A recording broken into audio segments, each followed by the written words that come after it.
আফগানিস্তানের নির্জন পাহাড়ঘেরা এক প্রান্তরে দাঁড়িয়ে আছে এক সামরিক ঘাঁটির নাম বাগরাম। বাইরে থেকে দেখলে মনে হবে সাধারণ এক এয়ারবেস, কিন্তু বাস্তবে এই জায়গাটি এমন এক কৌশলগত শক্তির প্রতীক যেটা দখল মানে শুধু একটি বিমানবন্দর পাওয়া নয়, বরং পুরো মধ্য এশিয়ার ভূরাজনৈতিক নিয়ন্ত্রণ নিজের হাতে নেওয়া। কিন্তু প্রশ্ন হচ্ছে, এই বাগরাম ঘাঁটির ভেতরে আসলে কি আছে? কেন মার্কিন প্রেসিডেন্ট ডোনাল্ড ট্রাম্প ব্যক্তিগতভাবে এই ঘাঁটির দখল নিতে চাচ্ছেন?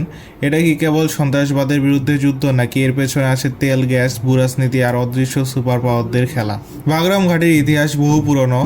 আগে এটি ছিল সিল্ক রোডের একটি কেন্দ্র, কিন্তু এটি এখন গুরুত্বপূর্ণ হয়ে ওঠে কোল্ড ওয়ারের সময়। 1979 সালে সোভিয়েত ইউনিয়ন আফগানিস্তানে প্রবেশ করলে বাগরাম ছিল তাদের প্রধান সামরিক ঘাঁটি। এখান থেকে তারা মুজাহিদিনদের বিরুদ্ধে অভিযান চালাতো। বিশাল রানওয়ে, আন্ডারগ্রাউন্ড বাংকার এবং শক্তিশালী রাডার সিস্টেম দিয়ে সোভিয়েতরা এটিকে বানিয়েছিল তাদের কৌশলগত দুর্গ। কিন্তু 1989 সালে সোভিয়েতরা আফগানিস্তান ছাড়লে ঘাঁটিটি পড়ে যায় আফগান গৃহযুদ্ধের মধ্যে। পরবর্তীতে তালেবানরা আসে ক্ষমতায়। আর 2001 সালের 9/11-এর পর যুক্তরাষ্ট্র আফগানিস্তানে আগ্রাসন চালালে বাগরাম আবার নতুন করে ইতিহাসের কেন্দ্রে চলে আসে। 2001 থেকে 2021 পুরো 2 দশক ধরে বাগরাম ছিল যুক্তরাষ্ট্র ও ন্যাটো বাহিনীর প্রধান ঘাঁটি। এখানেই বসানো হয়েছিল সবচেয়ে বড় এয়ারবেস, কারাগার এবং গোয়েন্দা কেন্দ্র।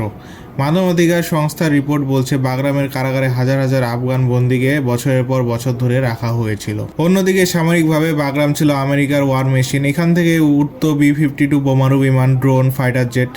এখানেই ছিল সেন্ট্রাল ইন্টেলিজেন্স এজেন্সি CIA এর গোপন কার্যালয়। এই সময় বড় বড় চরিত্রের মধ্যে আছেন জর্জ বুশ, যিনি আফগান যুদ্ধে বাগরামকে ব্যবহার করেন, বারাক ওবামা, যিনি সন্ত্রাসবাদ দমনের নামে এখানে যুদ্ধ চালু করেন, এবং সবশেষে ডোনাল্ড ট্রাম্প, যিনি বাগরামকে আবারও গুরুত্ব দিচ্ছেন।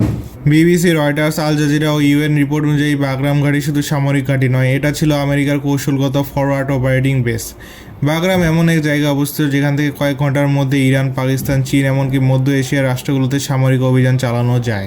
ইন্টারন্যাশনাল এনার্জি এজেন্সি IEA এর রিপোর্টে বলা হয়েছিল, আফগানিস্তানের মাটির নিচে প্রায় $1 ট্রিলিয়ন খনিজ সম্পদ আছে, যার মধ্যে লিথিয়াম, তামা, সোনা উল্লেখযোগ্য। বাগরাম ঘাঁটি ছিল এই সম্পদগুলোর নিয়ন্ত্রণের অন্যতম প্রবেশদ্বার। Stockholm international piece research institute এর তথ্য অনুযায়ী আফগান যুদ্ধে মার্কিন ব্যয় ছিল প্রায় $2 ট্রিলিয়ন।